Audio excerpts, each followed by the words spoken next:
Let's talk about the time Peter Parker reminded Thor what his true power is. See Lady Sif letting the Allfather Thor see through her eyes and see the atrocities and the dangers that she is seeing. The recently destroyed Rainbow Bridge to Asgard was being reassembled and its power being harnessed. And with that, the very life force from the Tree of Yggdrasil, the very power of the Ten Realms, was all being taken with it. And Thor takes off flying through space, almost instinctually, to the one place in all of the Ten Realms that he knows he stands the best chance against any threat. To the realm of the Avengers, because if anywhere could stand up against this threat, calling itself Mythos, it is here. As the Allfather listens out across Midgard for his friends, for Jane or Runa, for Steven, Stark, the Widow, or even Strange, he hears nothing.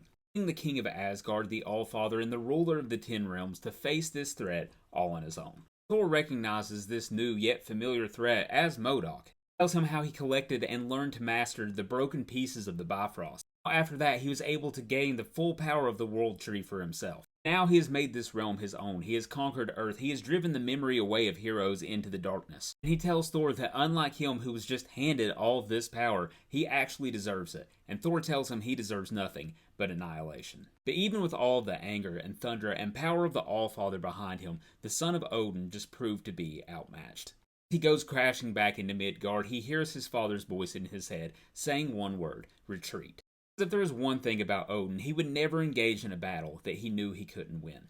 Thor tries to tell himself that this is wisdom, that it's strategy, that it's not cowardice, but still, as he retreats into the shadows, he has his doubts.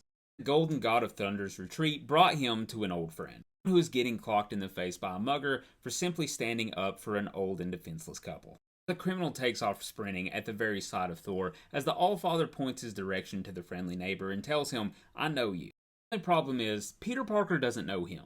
Even so, Thor explains to him with no heroes in this world and no friends of his to call on, he let his feet guide him to whatever this place considered a champion. But Peter tries to tell him he's got the wrong guy, and Thor assures him that he does not. Pete shows him his humble place to stay and explains how this crooked and weird world works. You have people like Peter who just work their day-to-day jobs, try and wait in lines for their rations, and above all, make no noise and get no attention from the palace's golden guard. And if you're really good at just shutting up and doing the work, eventually, hopefully, you can ascend and you get to work in the palace yourself. Thor wants to make sure he understands correctly that all Peter Parker has ever known is dirt and suffering, and his only chance at ever getting out of that is not causing any trouble. Here he is, asserting himself into a situation, standing up to a mugger, and saving people when really it wouldn't have been none of his business. He tells Thor you can't just stand by and watch people suffer when you can do something about it, even if that something is just getting punched in the face. Peter tells him he's just one guy, but he feels like he has a responsibility to make an effort,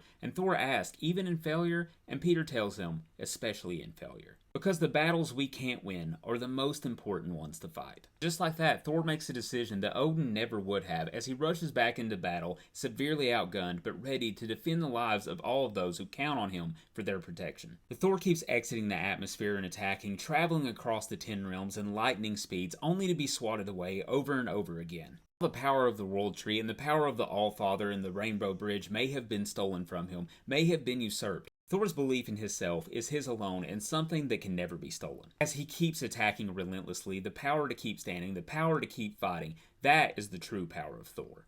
Eventually, that power proves successful. As with one final fell swoop from the hammer, the God of Thunder makes sure Mythos' perfect world comes crashing down. With the Ten Realms returned to normal and things set right the way they're supposed to be, Mythos, now just regular old MODOK, tells the Odin son to bring down the Allfather's justice. And that is exactly what Thor does. So, unlike Odin, Thor has picked a different path of punishment. He's reached into MODOK's mind and given him something that he always needed. MODOK was a twisted half-man and half-machine, designed only for killing and then designed only for control. But he was never made to question, and now perhaps he can see himself for what he really is. And as Thor sits on the throne of Asgard, he hopes that maybe he can find the answers that have long eluded him, as Thor has found his.